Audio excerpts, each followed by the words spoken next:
புழல் ஏரியில் உபரி நீர் திறப்பு 300 கன அடியிலிருந்து 500 கன அடியாக அதிகரிக்கப்பட்டுள்ள நிலையில் கால்வாய் ஓரங்களில் வசிப்பவர்கள் பாதுகாப்பாக இருக்குமாறு மாவட்ட ஆட்சியர் அறிவுறுத்தியுள்ளார்.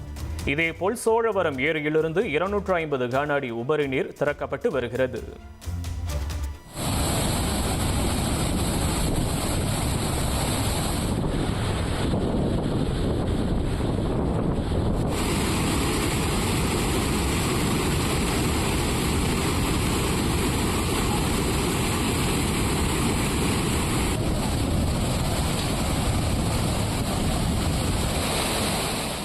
திருவள்ளூர் மாவட்டத்தில் தொடர் கனமழையால் பூண்டி ஏரியிலிருந்து முன்னெச்சரிக்கை நடவடிக்கையாக 200 கன அடி உபரி நீர் திறந்துவிடப்பட்டுள்ளது.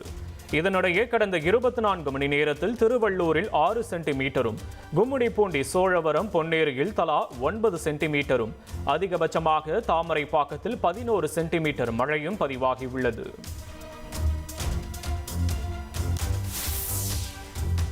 தொடர் கனமழையின் காரணமாக செம்பரம்பாக்கம் ஏரியின் நீர்மட்டம் 22 அடியை எட்டியதால் பாதுகாப்பு கருதி 200 கன அடி உபரி நீர் வெளியேற்றப்பட்டு வருகிறது. நீர் திறப்பு காரணமாக அடையாறு ஆற்றங்கரையோரம் வசிக்கக்கூடிய 10க்கும் மேற்பட்ட கிராம மக்களுக்கு வெள்ள அபாய எச்சரிக்கை விடுக்கப்பட்டுள்ளது.